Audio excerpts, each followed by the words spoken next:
Assalamualaikum warahmatullahi wabarakatuh. Perkenalkan, saya Devia Permatasari dari Pendidikan Biologi Indralaya akan menjawab 6 soal ujian akhir semester mata kuliah Pendidikan Kewarganegaraan. Jelaskan bagaimana karakteristik warga negara Indonesia yang baik dan bagaimana implementasi dalam kehidupan sehari-hari yang saudara lakukan sebagai warga negara yang baik. Jawabannya, karakteristik warga negara Indonesia yang baik adalah sebagai berikut. Yang pertama, memiliki pemahaman yang baik tentang sejarah dan tujuan negaranya. Dua, memiliki rasa cinta tanah air serta tidak membeda-bedakan orang berdasarkan suku, agama, ras, dan golongan. Tiga, ikut serta dalam peringatan Hari Besar Nasional guna untuk menumbuh kembangkan rasa nasionalisme. Empat, menjunjung tinggi kerukunan antar warga negara dan memperkokoh rasa persatuan. 5. Menaati hukum dan norma yang berlaku. 6. Ikut serta dalam pemilu. 7. Membayar pajak dalam rangka berpartisipasi dalam pembangunan bangsa. Implementasi yang saya lakukan sebagai warga negara Indonesia yang baik dalam kehidupan sehari-hari adalah berteman dengan siapa saja tanpa membeda-bedakan mereka berdasarkan suku, ras, dan agama yang ia anut, saling menghormati dan saling menghargai apabila terdapat perbedaan, serta saling membantu terhadap sesama. Apa yang dimaksud identitas nasional dan jelaskan unsur-unsur pembentuk identitas nasional.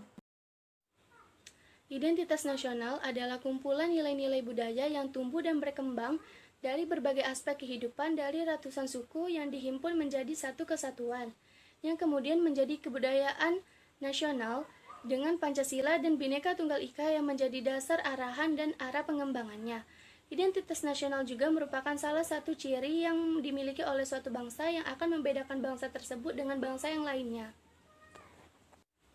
Unsur-unsur pembentuk identitas nasional. Yang pertama, agama. Pada sila pertama Pancasila menyebutkan ketuhanan yang Maha Esa. Hal ini menggambarkan bahwa Indonesia menjunjung tinggi nilai keagamaan dan ketuhanan, di mana ada banyak jenis agama yang diperbolehkan untuk dianut di Indonesia tanpa adanya paksaan dari siapapun. Keanekaragaman agama inilah merupakan ciri dari suatu bangsa Indonesia yang menerapkan penerapan Pancasila dan Bhinneka Tunggal Ika. 2. Suku bangsa adalah satu golongan sosial yang bersifat askriptif, yakni sifat yang sudah ada semenjak mereka dilahirkan. Di Indonesia terdapat ratusan suku bangsa atau kelompok etnis dengan bahasa mereka masing-masing. Hal inilah yang akan menjadi pembentuk identitas nasional bangsa Indonesia. Yang ketiga, kebudayaan. Budaya merupakan salah satu faktor penting dalam pembentuk identitas nasional. Dengan berbagai macam budaya yang dimiliki oleh Indonesia, maka ini akan menjadi ciri khas dari negara Indonesia itu sendiri. Oleh karena itu, kita perlu melestarikan budaya yang dimiliki oleh Indonesia sebagai warisan dari nenek moyang kita. Yang keempat, bahasa. Bahasa merupakan simbol atau lambang secara verbal. Bahasa digunakan sebagai sarana komunikasi antar manusia satu dengan manusia yang lainnya. Bagaimana cara mempertahankan NKRI dari disintegrasi bangsa? Jawabannya, yang pertama, tidak berperilaku rasis. 2. Bersikap adil kepada sesama. Ketiga, memberikan kebebasan beragama kepada orang lain. 4. Bersikap penuh empati, tenggang rasa, dan toleran terhadap sesama manusia. Yang kelima, tidak membentuk kelompok-kelompok tertentu yang dapat mendorong ke jurang disintegrasi nasional. Secara umum dikenal 3 macam sistem pemerintahan, yaitu sistem pemerintahan presidensial, parlementer, dan semi-parlementer. Jelaskan maksudnya, Indonesia menganut sistem apa, dan jelaskan mengapa Indonesia menganut sistem tersebut. Jawabannya, yang pertama, sistem pemerintahan presidensial. Sistem pemerintahan presidensial merupakan sistem pemerintahan di mana kekuasaan tertinggi berada di tangan presiden. Dalam pemerintahan ini, presiden bertindak sebagai kepala pemerintahan yang memiliki hak untuk membuat keputusan terhadap negaranya. Presiden dan wakil presidennya dipilih secara langsung oleh rakyat melalui pemilu. 2. Sistem pemerintahan parlementer. Sistem pemerintahan parlementer merupakan sistem pemerintahan di mana parlemen memiliki peranan yang sangat besar dalam pemerintahan. Parlemen memiliki hak dan mempunyai kekuatan untuk menunjuk perdana menteri dan menggulingkan pemerintahan. Yang ketiga, sistem pemerintahan semi-parlementer. Sistem pemerintahan semi-parlementer adalah sistem pemerintahan di mana kepala negaranya adalah presiden, perdana menteri sebagai kepala negara pemerintahan, serta lembaga eksekutif dan legislatif yang menjadi satu.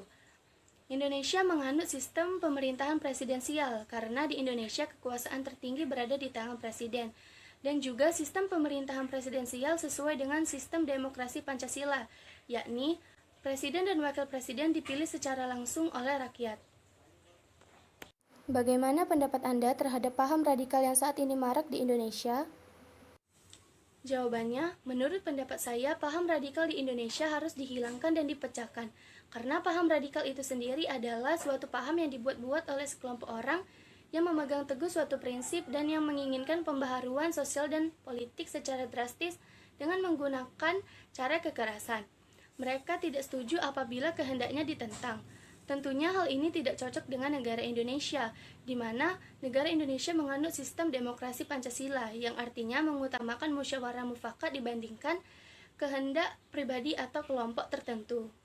Jelaskan hubungan antara wawasan Nusantara, ketahanan nasional, dan bela negara.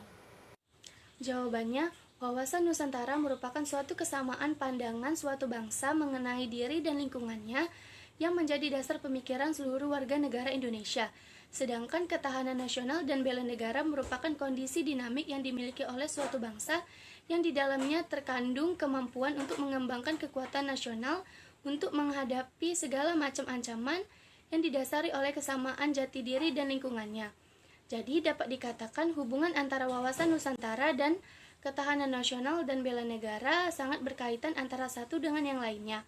Wawasan Nusantara merupakan dasar atau suatu pedoman bagi seluruh warga negara untuk mewujudkan suatu tujuan ketahanan nasional dan bela negara yang kuat dan tangguh guna untuk menjaga, mengembangkan, dan mencapai cita-cita bangsa Indonesia yang sesuai dengan Undang-Undang Dasar 1945.